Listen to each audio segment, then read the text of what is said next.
ਸਾਰਿਆਂ ਦਾ ਮੇਰੇ ਚੈਨਲ ਉੱਤੇ ਸਵਾਗਤ ਹੈ। ਅਸੀਂ ਇਸ ਚੈਨਲ ਉੱਤੇ ਗਿਆਨ ਵਿਗਿਆਨ ਨਾਲ ਸੰਬੰਧਿਤ ਰੌਚਕ ਤੱਥ ਬਾਰੇ ਗੱਲਬਾਤ ਕਰਦੇ ਰਹਿੰਦੇ ਹਾਂ।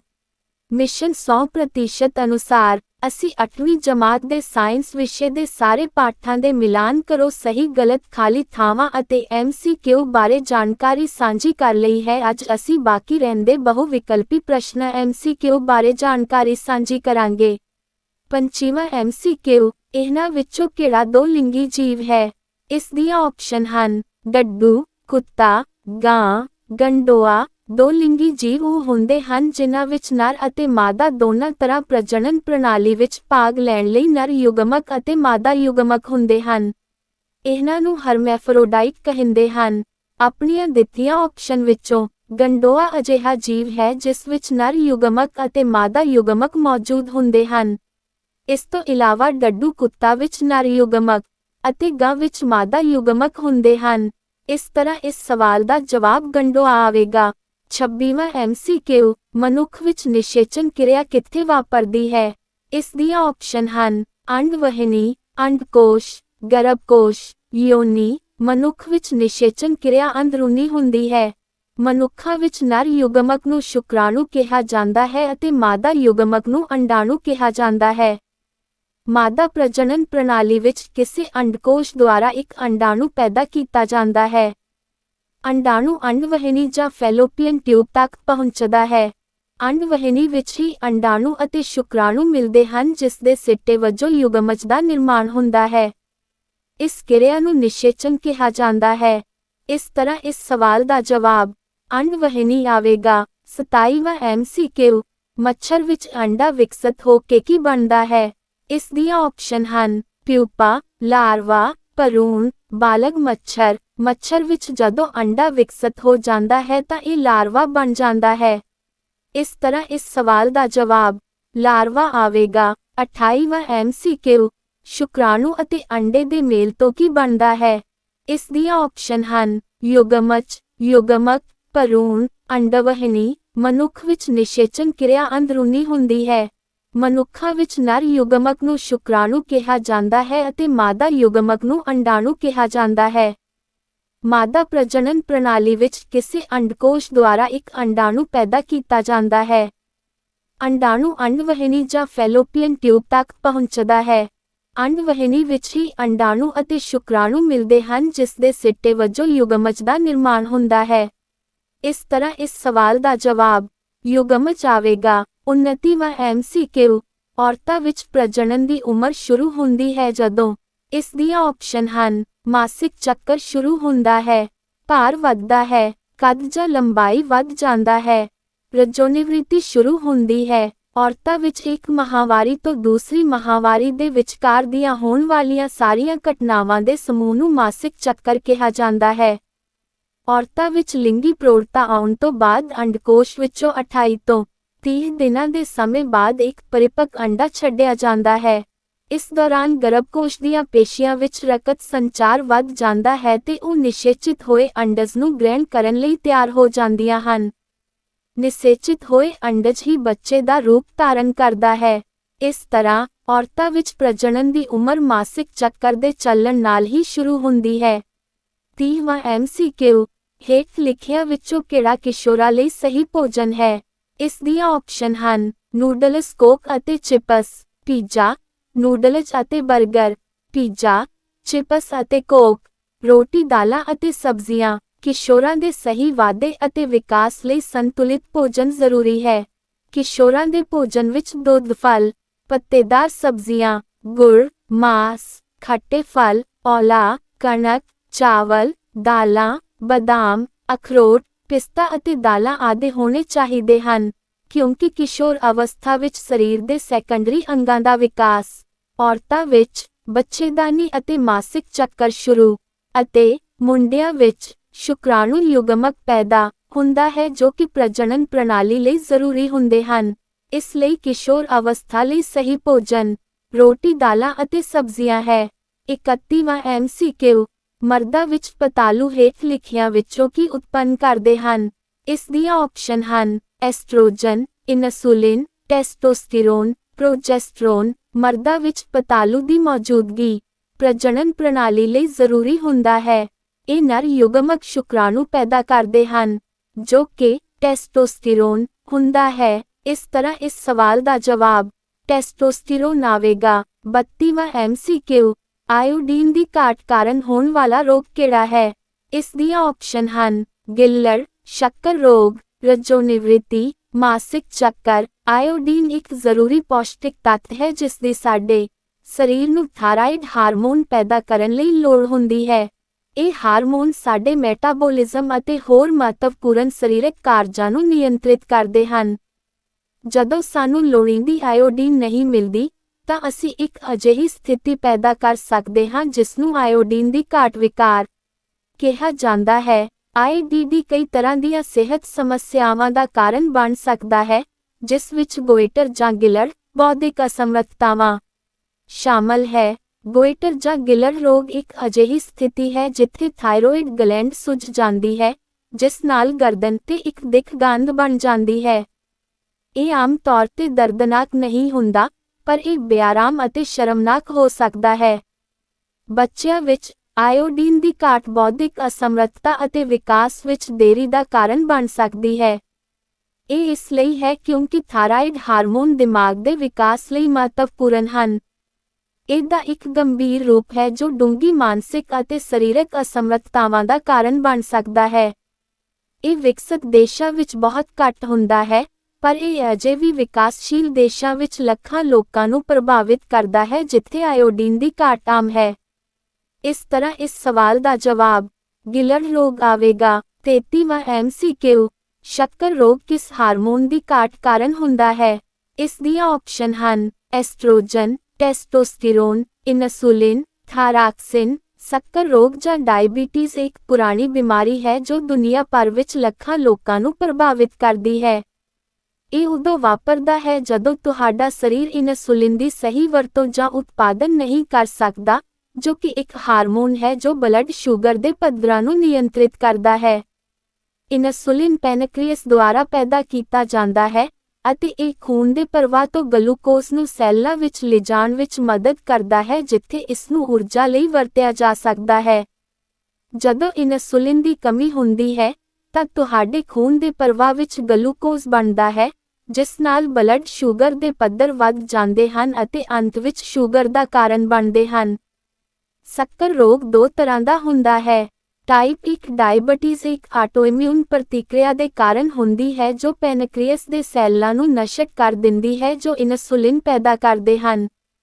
ਇਸ ਦਾ ਮਤਲਬ ਹੈ ਕਿ ਟਾਈਪ 1 ਡਾਇਬੀਟੀਜ਼ ਵਾਲੇ ਲੋਕਾਂ ਨੂੰ ਆਪਣੇ ਬਲੱਡ ਸ਼ੂਗਰ ਦੇ ਪੱਧਰਾਂ ਨੂੰ ਨਿਯੰਤਰਿਤ ਕਰਨ ਲਈ ਇਨਸੁਲਿਨ ਟੀਕੇ ਲਗਾਉਣ ਜਾਂ ਇਨਸੁਲਿਨ ਪੰਪ ਦੀ ਵਰਤੋਂ ਕਰਨ ਦੀ ਲੋੜ ਹੁੰਦੀ ਹੈ।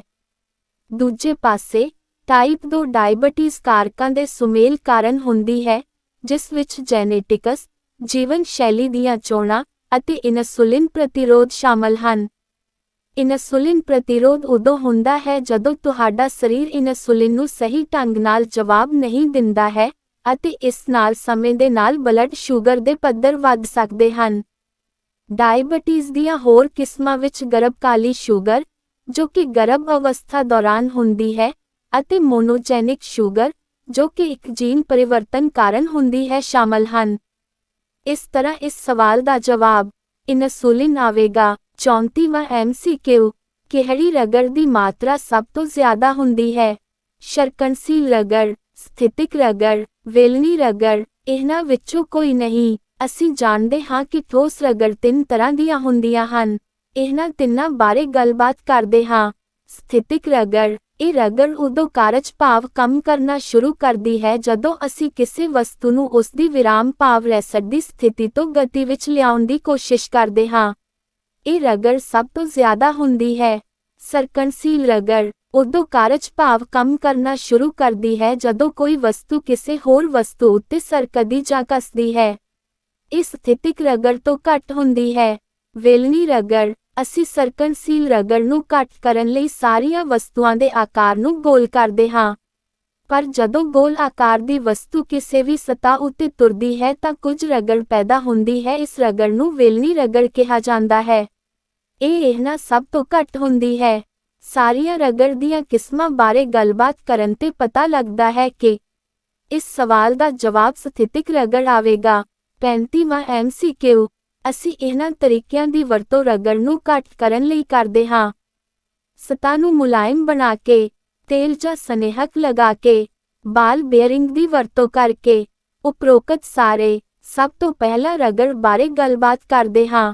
ਰਗੜ ਬਲ ਇੱਕ ਵਿਰੋਧੀ ਬਲ ਹੈ ਜੋ ਉਦੋਂ ਕਾਰਜ ਵਿੱਚ ਆਉਂਦੀ ਹੈ ਜਦੋਂ ਇੱਕ ਸਤ੍ਹਾ ਦੂਜੀ ਸਤ੍ਹਾ ਉੱਤੇ ਚੱਲਦੀ ਹੈ।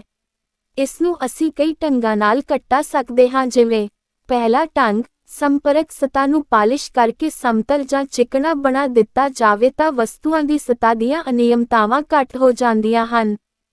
ਇਸ ਤਰ੍ਹਾਂ ਸਰਾਂ ਵਿਚਕਾਰ ਪਰਸਪਰ ਸੰਪਰਕ ਜਾਂ ਟਸਣਾ ਬਹੁਤ ਘੱਟ ਜਾਂਦਾ ਹੈ। ਨਤੀਜੇ ਵਜੋਂ ਰਗੜ ਬਲ ਘੱਟ ਜਾਂਦਾ ਹੈ।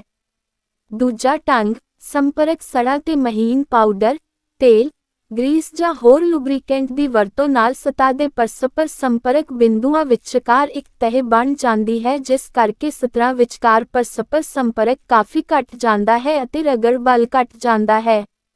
ਉਦਾਹਰਨ ਲਈ ਕੈਰਮ ਬੋਰਡ ਉੱਤੇ ਪਾਊਡਰ ਪਾਉਣ ਨਾਲ ਰਗੜ ਘੱਟ ਕੀਤੀ ਜਾ ਸਕਦੀ ਹੈ। ਤੀਜਾ ਢੰਗ, ਸਰਕਨਸ਼ੀਲ ਰਗੜ ਨੂੰ ਵੇਲਣੀ ਰਗੜ ਵਿੱਚ ਬਦਲਣ ਲਈ ਰੋਲਰਸ, ਪਹੀਏ ਜਾਂ ਬਾਲ ਬੇਅਰਿੰਗ ਆਦਿ ਦਾ ਪ੍ਰਯੋਗ ਕੀਤਾ ਜਾਂਦਾ ਹੈ। ਵੇਲਣੀ ਰਗੜ ਵਿੱਚ ਸੰਪਰਕ ਸਤ੍ਹਾ ਦਾ ਖੇਤਰਫਲ ਘਟਣ ਕਾਰਨ ਇਹ ਸਰਕਨਸ਼ੀਲ ਰਗੜ ਤੋਂ ਘੱਟ ਹੁੰਦੀ ਹੈ, ਜਿਸ ਕਾਰਨ ਰਗੜ ਬਲ ਘੱਟ ਹੋ ਜਾਂਦਾ ਹੈ। ਚੌਥਾ ਢੰਗ, ਦਰਵ ਰਗੜ ਘਟਾਉਣ ਲਈ ਵਸਤੂਆਂ ਜਾਂ ਆਵਾਜਾਈ ਦੇ ਸਾਧਨਾਂ ਨੂੰ ਸਟ੍ਰੀਮਲਾਈਨਡ ਸ਼ਕਲ ਦਿੱਤੀ ਜਾਂਦੀ ਹੈ। ਇਸ ਤਰ੍ਹਾਂ ਇਸ ਸਵਾਲ ਦਾ ਜਵਾਬ ਉਪਰੋਕਤ ਸਾਰੇ ਆਵੇਗਾ, ਕਿਉਂਕਿ ਇਸ ਸਵਾਲ ਵਿੱਚ ਸਾਰੀਆਂ ਹੀ ਆਪਸ਼ਨ ਹਨ ਜੋ ਰਗੜ ਨੂੰ ਘੱਟ ਕਰ ਸਕਦੀਆਂ ਹਨ। 36ਵਾਂ MCQ, ਅਸੀਂ ਰਗੜ ਨੂੰ ਵਧਾਉਣ ਲਈ ਹੇਠਾਂ ਦਿੱਤੇ ਤਰੀਕਿਆਂ ਨੂੰ ਅਪਣਾਉਂਦੇ ਹਾਂ। ਰੋਲਰ ਦੀ ਵਰਤੋਂ ਕਰਕੇ, ਟਾਇਰ ਟ੍ਰੈਡਸ, ਤੇਲ ਜਾਂ ਸਨੇਹਕ ਦੀ ਵਰਤੋਂ ਕਰਕੇ, ਸਤ੍ਹਾ ਨੂੰ ਮੁਲਾਇਮ ਬਣਾ ਕੇ। ਰਗੜ ਨੂੰ ਅਸੀਂ ਕਈ ਢੰਗਾਂ ਨਾਲ ਵਧਾ ਸਕਦੇ ਹਾਂ। ਪਹਿਲਾ ਢੰਗ, ਚੱਲਦੀਆਂ ਸਤਹਾਂ ਉੱਤੇ ਚਰੀਆਂ ਅਤੇ ਟੈਡਸ ਬਣਾ ਕੇ। ਜੁੱਤੀਆਂ ਦੇ ਤਲੇ ਅਤੇ ਟਾਇਰਾਂ ਵਿੱਚ ਹਲਕੀਆਂ ਡੂੰਘੀਆਂ ਚਰੀਆਂ ਜਾਂ ਅਗਰੂਵਜ਼ ਅਤੇ ਟੈਡਸ ਬਣਾਏ ਜਾਂਦੇ ਹਨ ਤਾਂ ਜੋ ਦੌੜਨ ਜਾਂ ਗਤੀ ਕਰਨ ਸਮੇਂ ਰਗੜ ਬਲ ਵਧ ਸਕੇ। ਦੂਜਾ ਢੰਗ, ਸੰਪਰਕ ਵਿੱਚ ਆਉਣ ਵਾਲੀਆਂ ਸਤਹਾਂ ਨੂੰ ਹੋਰ ਖੁਰਦਰਾ ਕਰਕੇ। ਖੁਰਦਰਾਪਨ ਵਸਤੂ ਦੀ ਸਤ੍ਹਾ ਦੀਆਂ ਅਨਿਯਮਤਾਵਾਂ ਨੂੰ ਵਧਾ ਦਿੰਦਾ ਹੈ, ਜਿਸ ਕਰਕੇ ਸੜਾਂ ਵਿੱਚ ਪਰਸਪਰ ਸੰਪਰਕ ਕਾਫੀ ਹੱਦ ਤੱਕ ਵਧ ਜਾਂਦਾ ਹੈ, ਜਿਸ ਨਾਲ ਰਗੜ ਬਲ ਵਧ ਜਾਂਦਾ ਹੈ। ਇਸ ਤਰ੍ਹਾਂ ਇਸ ਸਵਾਲ ਦਾ ਜਵਾਬ ਟਾਇਰ ਟ੍ਰੈਡਸ ਆਵੇਗਾ, ਕਿਉਂਕਿ ਬਾਕੀ ਦੀਆਂ ਆਪਸ਼ਨ ਰੋਲਰ ਦੀ ਵਰਤੋਂ ਕਰਕੇ, ਤੇਲ ਜਾਂ ਸਨੇਹਕ ਦੀ ਵਰਤੋਂ ਕਰਕੇ, ਸਤ੍ਹਾ ਨੂੰ ਮੁਲਾਇਮ ਬਣਾ ਕੇ, ਇਹ ਸਭ ਢੰਗ ਰਗੜ ਨੂੰ ਘੱਟ ਕਰਨ ਦੇ ਲਈ ਵਰਤੇ ਜਾਂਦੇ ਹਨ। 37ਵਾਂ MCQ, ਹੇਠਾਂ ਦਿੱਤੇ ਵਿੱਚੋਂ ਕਿਹੜੀ ਸਰਕਨਸ਼ੀਲ ਦੀ ਉਦਾਹਰਣ ਹੈ? ਫਰਸ਼ ਤੇ ਰੇਤ ਦੇ ਬੈਗ ਨੂੰ ਖਿੱਚਣਾ, ਲੱਕੜ ਦੇ ਵੱਡੇ ਟੁਕੜੇ ਖਿੱਚਣ ਲਈ ਰੋਲਰ ਦੀ ਵਰਤੋਂ ਕਰਨੀ, ਇੱਕ ਟਰਾਲੀ ਵਿੱਚ ਰੋਲਰ ਦੀ ਵਰਤੋਂ, ਬਾਲ ਬੇਅਰਿੰਗ ਦੀ ਵਰਤੋਂ। ਆਓ ਸਭ ਤੋਂ ਪਹਿਲਾਂ ਸਰਕਨਸ਼ੀਲ ਰਗੜ ਬਾਰੇ ਗੱਲਬਾਤ ਕਰਦੇ ਹਾਂ। ਸਰਕਨਸ਼ੀਲ ਰਗੜ ਉਦੋਂ ਕਾਰਜ ਭਾਵ ਕੰਮ ਕਰਨਾ ਸ਼ੁਰੂ ਕਰਦੀ ਹੈ ਜਦੋਂ ਕੋਈ ਵਸਤੂ ਕਿਸੇ ਹੋਰ ਵਸਤੂ ਉੱਤੇ ਸਰਕਦੀ ਜਾਂ ਕੱਸਦੀ ਹੈ। ਹੁਣ ਸਵਾਲ ਵਿੱਚ ਦਿੱਤੀਆਂ ਉਦਾਹਰਣਾਂ ਵਿੱਚੋਂ ਫਰਸ਼ ਤੇ ਰੇਤ ਦੇ ਬੈਗ ਨੂੰ ਖਿੱਚਣਾ ਇਸ ਸਰਕਨਸ਼ੀਲ ਰਗੜ ਦੀ ਉਦਾਹਰਣ ਹੈ, ਕਿਉਂਕਿ ਇਸ ਵਿੱਚ ਬੈਗ ਫਰਸ਼ ਉੱਤੇ ਸਰਕਦਾ ਹੈ। 38ਵਾਂ MCQ, ਇਹ ਆਕਾਰ ਜਲੀ ਜੀਵਾਂ ਨੂੰ ਪਾਣੀ ਵਿੱਚ ਤੈਰਨ ਵਿੱਚ ਮਦਦ ਕਰਦਾ ਹੈ। ਚਪਟਾ ਸਰੀਰ, ਚੌੜਾ ਸਰੀਰ, ਸਟ੍ਰੀਮਲਾਈਨਡ ਸਰੀਰ, ਖੁਰਦੁਰਾ ਸਰੀਰ। ਇਸ ਦਾ ਜਵਾਬ ਆਵੇਗਾ ਸਟ੍ਰੀਮਲਾਈਨ ਸਰੀਰ, ਕਿਉਂਕਿ ਸਟ੍ਰੀਮਲਾਈਨ ਸਰੀਰ ਉਹ ਹੁੰਦਾ ਹੈ ਜੋ ਇੱਕ ਨਿਰਵਿਘਨ ਅਤੇ ਗੋਲ ਆਕਾਰ ਦੇ ਨਾਲ ਦੋਵਾਂ ਸਿਰਿਆਂ ਤੇ ਟੇਪਰਡ ਹੁੰਦਾ ਹੈ। ਇਹ ਆਕਾਰ ਡਰੈਗ ਰਗੜ ਜਾਂ ਦਰਵ ਰਗੜ ਨੂੰ ਘਟਾਉਣ ਲਈ ਤਿਆਰ ਕੀਤਾ ਗਿਆ ਹੈ, ਕਿਉਂਕਿ ਜਾਨਵਰ ਪਾਣੀ ਵਿੱਚੋਂ ਲੰਘਦਾ ਹੈ। ਡੌਲਫਿਨ, ਸ਼ਾਰਕ ਅਤੇ ਇੱਥੋਂ ਤੱਕ ਕਿ ਮੱਛੀਆਂ ਵਰਗੇ ਜਲ ਜੰਤੂ ਵੀ ਤੇਜ਼ੀ ਨਾਲ ਅਤੇ ਵਧੇਰੇ ਕੁਸ਼ਲਤਾ ਨਾਲ ਤੈਰਾਕੀ ਕਰਨ ਵਿੱਚ ਮਦਦ ਕਰਨ ਲਈ ਇਸ ਆਕਾਰ ਲਈ ਵਿਕਸਿਤ ਹੋਏ ਹਨ। ਜਦੋਂ ਕਿ ਚਪਟਾ ਬਾਡੀ ਜਾਨਵਰ ਦੀ ਗਤੀ ਨੂੰ ਡਰੈਗ ਰਗੜ ਹੌਲੀ ਕਰੇਗੀ, ਅਤੇ ਇੱਕ ਚੌੜਾ ਸਰੀਰ ਵੀ ਵਧੇਰੇ ਵਿਰੋਧ ਕਰਦਾ ਹੈ ਗਤੀ ਦਾ ਅਤੇ ਦਰਵ ਰਗੜ ਪੈਦਾ ਕਰੇਗਾ ਅਤੇ ਪਾਣੀ ਵਿੱਚ ਤੇਜ਼ੀ ਨਾਲ ਅੱਗੇ ਵਧਣਾ ਔਖਾ ਬਣਾ ਦੇਵੇਗਾ। 39ਵਾਂ MCQ, ਧੁਨੀ ਦੀ ਡੈਸ਼ ਉਸ ਦੇ ਆਯਾਮ ਤੇ ਨਿਰਭਰ ਕਰਦੀ ਹੈ। ਇਸ ਦੀਆਂ ਆਪਸ਼ਨ ਹਨ ਗਤੀ, ਪਿੱਚ, ਪ੍ਰਬਲਤਾ, ਸਰੋਤ। ਆਓ ਇਸ ਦੀਆਂ ਆਪਸ਼ਨ ਬਾਰੇ ਗੱਲਬਾਤ ਕਰਦੇ ਹਾਂ। ਪ੍ਰਬਲਤਾ, ਧੁਨੀ ਦੀ ਪ੍ਰਬਲਤਾ ਜਾਂ ਉੱਚਾਪਨ ਧੁਨੀ ਪੈਦਾ ਕਰਨ ਵਾਲੀਆਂ ਕੰਪਨਾਂ ਦੇ ਆਯਾਮ ਦੇ ਵਰਗ ਦੇ ਸਿੱਧੇ ਅਨੁਪਾਤ ਵਿੱਚ ਹੁੰਦੀ ਹੈ। ਧੁਨੀ ਤਰੰਗ ਕੰਪਨ ਦੇ ਆਯਾਮ ਦੇ ਵਧਣ ਨਾਲ ਧੁਨੀ ਦੀ ਪ੍ਰਬਲਤਾ ਵੀ ਵੱਧਦੀ ਹੈ। ਪਿਚ ਧੁਨੀ ਦੀ ਪਿਚ ਕੰਪਨ ਕਰ ਰਹੀ ਵਸਤੂ ਦੇ ਕੰਪਨਾਨ ਦੀ ਆਵਿਰਤੀ ਦੇ ਸਿੱਧੇ ਅਨੁਪਾਤ ਵਿੱਚ ਹੁੰਦੀ ਹੈ। ਆਵਿਰਤੀ ਦੇ ਵਧਣ ਨਾਲ ਧੁਨੀ ਦੀ ਪਿਚ ਜਾਂ ਤਿੱਖਾਪਨ ਵੀ ਵੱਧ ਜਾਂਦਾ ਹੈ। ਧੁਨੀ ਦੀ ਗਤੀ ਧੁਨੀ ਦੇ ਸੰਚਾਰ ਉੱਤੇ ਨਿਰਭਰ ਕਰਦੀ ਹੈ ਕਿ ਧੁਨੀ ਠੋਸ ਤਰਲ ਜਾਂ ਗੈਸ ਮਾਧਿਅਮ ਵਿੱਚੋਂ ਦੀ ਲੰਘ ਰਹੀ ਹੈ। ਇਸ ਦਾ ਆਯਾਮ ਨਾਲ ਕੋਈ ਸਬੰਧ ਨਹੀਂ ਹੈ। ਸਰੋਤ ਦਾ ਵੀ ਧੁਨੀ ਦੇ ਆਯਾਮ ਨਾਲ ਕੋਈ ਵੀ ਸਬੰਧ ਨਹੀਂ ਹੈ। ਇਸ ਤਰ੍ਹਾਂ ਇਸ ਸਵਾਲ ਦਾ ਜਵਾਬ ਪ੍ਰਬਲਤਾ ਆਵੇਗਾ। 40ਵਾਂ MCQ ਧੁਨੀ ਡੈਸ਼ ਵਿੱਚੋਂ ਸੰਚਾਰ ਕਰ ਸਕਦੀ ਹੈ। ਸਿਰਫ ਗੈਸਾਂ ਵਿੱਚੋਂ, ਸਿਰਫ ਤਰਲਾਂ ਵਿੱਚੋਂ, ਸਿਰਫ ਠੋਸਾਂ ਵਿੱਚੋਂ, ਠੋਸ, ਤਰਲ ਅਤੇ ਗੈਸਾਂ ਸਾਰੀਆਂ ਵਿੱਚੋਂ। ਅਸੀਂ ਜਾਣਦੇ ਹਾਂ ਕਿ ਧੁਨੀ ਨੂੰ ਸੰਚਾਰ ਕਰਨ ਲਈ ਮਾਧਿਅਮ ਦੀ ਜ਼ਰੂਰਤ ਹੁੰਦੀ ਹੈ। ਧੁਨੀ ਠੋਸ, ਤਰਲ ਅਤੇ ਗੈਸਾਂ ਸਾਰੇ ਤਰ੍ਹਾਂ ਦੇ ਪਦਾਰਥਾਂ ਵਿੱਚੋਂ ਦੀ ਲੰਘ ਜਾਂਦਾ ਹੈ। ਇਸ ਦੀ ਗਤੀ ਇਹਨਾਂ ਪਦਾਰਥਾਂ ਵਿੱਚ ਮੌਜੂਦ ਕਣਾਂ ਉੱਤੇ ਨਿਰਭਰ ਕਰਦੀ ਹੈ। ਬਿਨਾਂ ਮਾਧਿਅਮ ਧੁਨੀ ਸੰਚਾਰ ਨਹੀਂ ਕਰ ਸਕਦੀ। ਇਸ ਲਈ ਇਸ ਸਵਾਲ ਦਾ ਉੱਤਰ ਠੋਸ, ਤਰਲ ਅਤੇ ਗੈਸਾਂ ਸਾਰੇ ਆਵੇਗਾ। 41ਵਾਂ MCQ ਜਦੋਂ ਤੁਸੀਂ ਵੱਜਦੀ ਹੋਈ ਘੰਟੀ ਨੂੰ ਛੂਹ ਲੈਂਦੇ ਹੋ ਤਾਂ ਇਸ ਦੀਆਂ ਆਪਸ਼ਨ ਹਨ। ਘੰਟੀ ਕੰਪਨ ਕਰਨਾ ਬੰਦ ਦਿੰਦੀ ਹੈ। ਕੰਪਨ ਵਿੱਚ ਕੋਈ ਬਦਲਾਅ ਨਹੀਂ। ਘੰਟੀ ਕੰਪਨ ਤਾਂ ਕਰਦੀ ਹੈ ਪਰ ਸੁਣਦੀ ਨਹੀਂ। ਆਯਾਮ ਵੱਧਦਾ ਹੈ। ਜਦੋਂ ਤੁਸੀਂ ਵੱਜਦੀ ਹੋਈ ਘੰਟੀ ਨੂੰ ਛੂਹ ਲੈਂਦੇ ਹਾਂ ਤਾਂ ਘੰਟੀ ਦੀਆਂ ਕੰਪਨਾਨ ਹੱਥ ਵਿੱਚ ਵੱਜ ਕੇ ਰੁਕ ਜਾਂਦੀਆਂ ਹਨ। ਇਸ ਤਰ੍ਹਾਂ ਇਸ ਸਵਾਲ ਦਾ ਜਵਾਬ ਘੰਟੀ ਕੰਪਨ ਕਰਨਾ ਬੰਦ ਕਰ ਦਿੰਦੀ ਹੈ। 42ਵਾਂ MCQ ਇਹ ਬਿਜਲੀ ਦਾ ਇੱਕ ਚੰਗਾ ਚਾਲਕ ਹੈ।